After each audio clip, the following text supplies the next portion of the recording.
The light was perfect. That's my excuse, and I'm sticking with it. Napa Valley does something criminal to afternoon light in October. Drops it low and amber, and completely unreasonable, and I had my camera in my hand and was technically working, shooting the venue for a travel piece I'd pitched to a magazine. And all of that made what happened next feel slightly more forgivable in retrospect. Slightly. I'd been dating Bennett Harrington for 7 months when his cousin Cassidy asked him to be a groomsman at her vineyard wedding.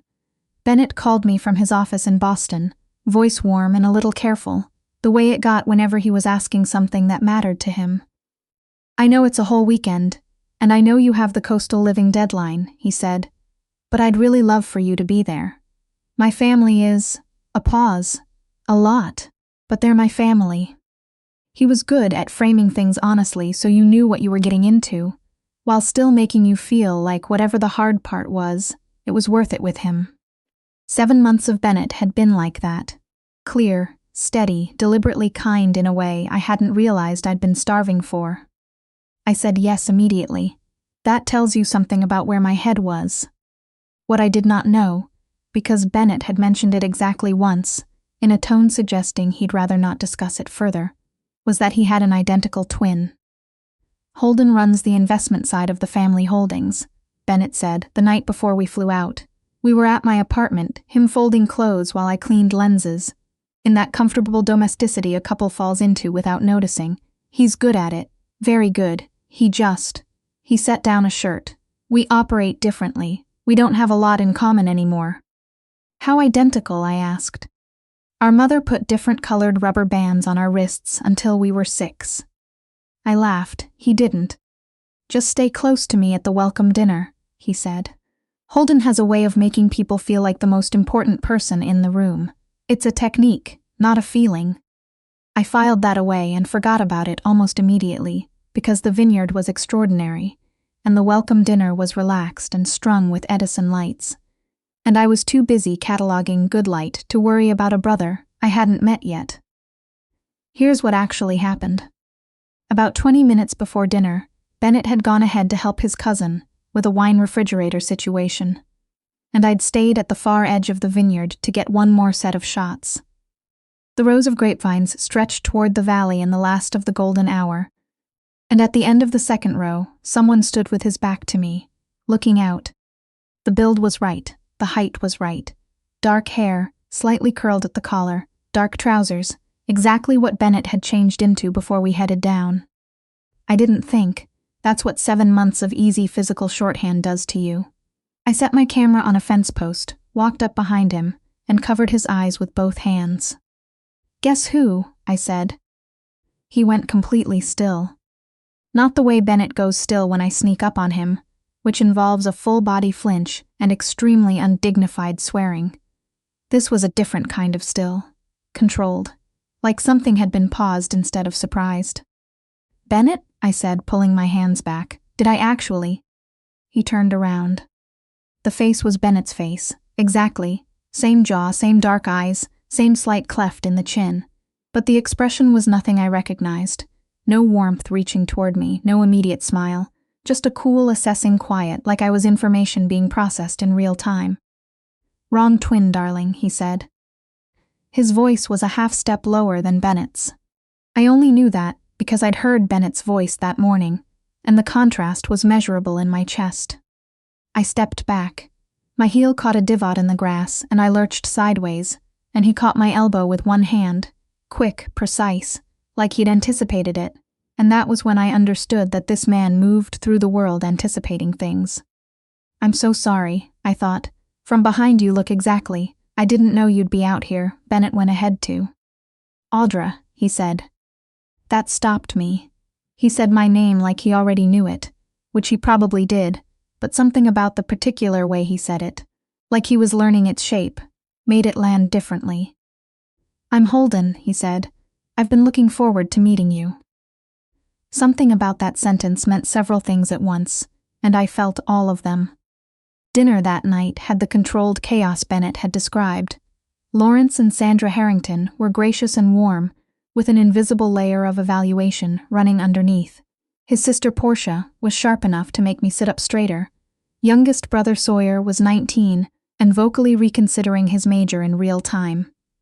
It was a lot, and it was genuinely loving, and I leaned into Bennett's side and let myself feel welcomed.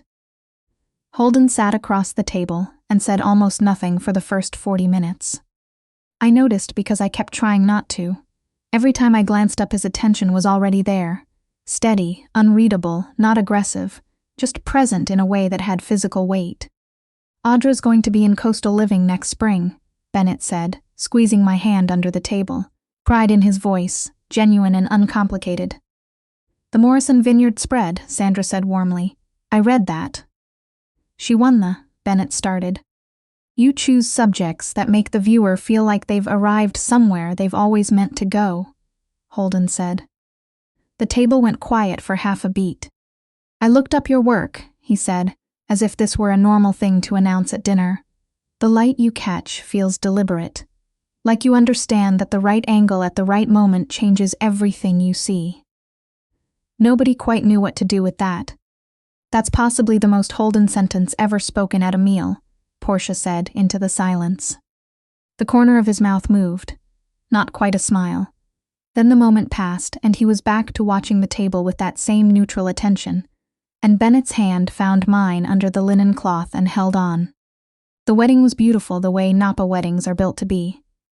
Sun-warmed stone and wildflowers, and a string quartet that made even the unsentimental blink. I worked through most of it, camera up useful, which gave me something to do with the low-grade awareness that had been trailing me since the vineyard. I'd sent Kira a cascade of voice memos that morning. Kira had been my closest friend since art school, and had no patience for either catastrophizing or downplaying. Her reply was one voice memo. "You covered a stranger's eyes from behind and he caught your arm when you stumbled, and now you can't stop turning it over. I know you know what that means. Drink water." I drank water. I did not address the other part. The cocktail hour had a terrace overlooking the valley, and I was getting late light shots of the vines when someone stopped nearby. "The couple wants an overlook photo at sunset," Holden said. He had a glass of something amber, and his tie was loosened exactly 1 inch, in a way that seemed considered rather than casual. "Sandra mentioned you were handling the candids." "I am. I kept my camera up. Is there something wrong with where I'm positioned?" "No." He came to the railing beside me. "I wanted to apologize for dinner. I made you uncomfortable." I lowered the camera. "You didn't." "I know what I did." He looked out at the valley, not at me, which made it easier to hear. "I was direct in a way that wasn't appropriate, given that you were meeting the family for the first time. I have a habit of treating every conversation like data I need to gather, and I sometimes forget what that looks like from the outside." "Intense?" I offered. "That's the polite word." He glanced at me then. In direct light, I could see the differences. A faint scar through his left eyebrow, his mouth a fraction harder at rest. The way he held his whole body like someone who'd learned long ago not to release the last 10% of his guard. "Bennett warned you about me. He said you run the family investments. He said I'm dangerous and calculating and nothing like him. No resentment in it, just the flat acknowledgement of a fact he'd accepted. He's right on all counts. I'm not here to argue otherwise." "Then why are you here?" He looked back at the vineyard. "Honestly, I came out for the air, and you happened to be in it." I raised my camera and took a photo of the rows of vines. Then I said, "You Googled me." "I Google everyone connected to my family. That's either very professional or deeply unsettling. Both, depending on the context." A pause. "Your series on the fishing communities in Maine is extraordinary. The one with the man mending nets in the rain." My throat tightened slightly. That series was the one I'd shot after my grandmother died. 2 weeks in a coastal town where no one knew me, photographing people who worked with their hands and didn't apologize for it. It was the most personal work I'd ever released. "It won something," I said carefully. "It deserved to win more," he said, without inflection, like it was simply true. Below us, the string quartet played something slow and sweet. The late light was doing exactly what it does in October, turning everything gold and unfair. "You should go back to Bennett," Holden said. "I know." "You're not moving." I looked at him. He was right. I wasn't moving. This is where I tell you I'm not interested in whatever you're implying, I said. I haven't implied anything. You implied it by standing here. The corner of his mouth moved. You stayed. I picked up my camera and walked back to the party, and I felt his eyes on me the whole way, and I did not turn around, and I want to be clear with you that not turning around cost me more than I'm comfortable admitting. Back in Boston, I threw myself into editing, client meetings, a backlog of emails I'd been ignoring for 2 weeks. I deleted 2 texts from an unknown number without reading past the first word. I knew who they were from. I knew the way you know things you're not ready to examine. Bennett noticed something had shifted, because of course he did. He didn't say anything for 10 days, and then one Friday over dinner he set down his fork and said, "Is there something you want to tell me?" I looked across my kitchen table at this man who was patient and attentive and had never once made me feel I had to be anyone other than myself, whose family had already started treating me like I belonged in it. "Nothing happened," I said. "I need you to know that." "Okay." His voice was careful in the specific way it got when he was holding something difficult. "But something is happening." I couldn't answer that. He pushed his plate back. "Audra, I know my brother. I saw how he watched you at dinner. I've watched him do that before, and I know what comes after it." He was quiet for a moment. "Just tell me the truth." The silence in my apartment was very loud. "Yes," I said. "I don't understand it. I don't want it, but yes." He left that night. Not in anger, which would have been easier.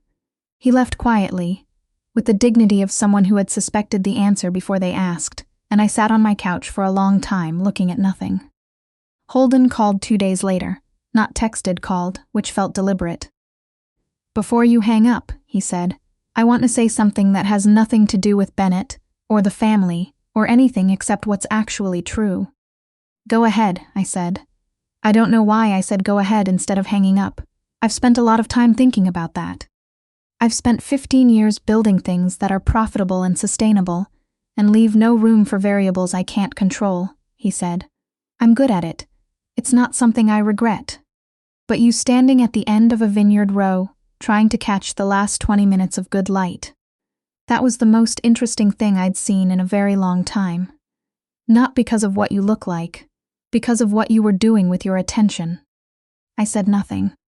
I'm not asking you to upend your life, he said. I'm asking if you want to have dinner with me. If the answer is no, I leave you alone completely. That's a promise I'll keep. I thought about Kira saying, just be honest with yourself. I thought about Bennett saying, I know how this ends. I thought about standing on that terrace while the string quartet played and being completely unable to make my feet move. One dinner, I said. He took me to a restaurant in Cambridge with 12 seats and no printed menu. The chef decided, you ate it. And over 3 hours and 4 courses, I understood exactly what Bennett had meant about Holden, making you feel like the only person in the room. Except it didn't feel like a technique. It felt like genuine attention being paid, followed by a question that pushed the conversation somewhere I hadn't been before.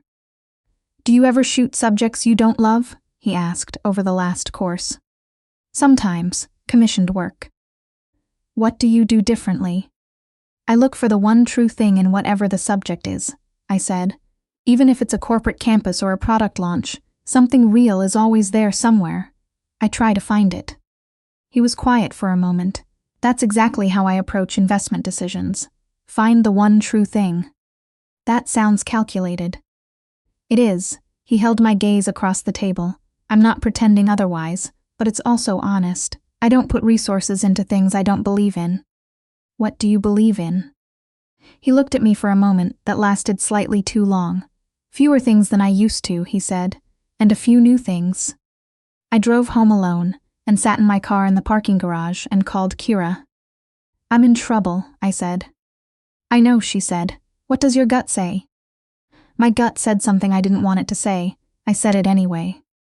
I ended things with Bennett on a Tuesday morning, at the coffee shop, between our offices, where we'd agreed early on to handle anything that needed to be said face to face. He deserved that.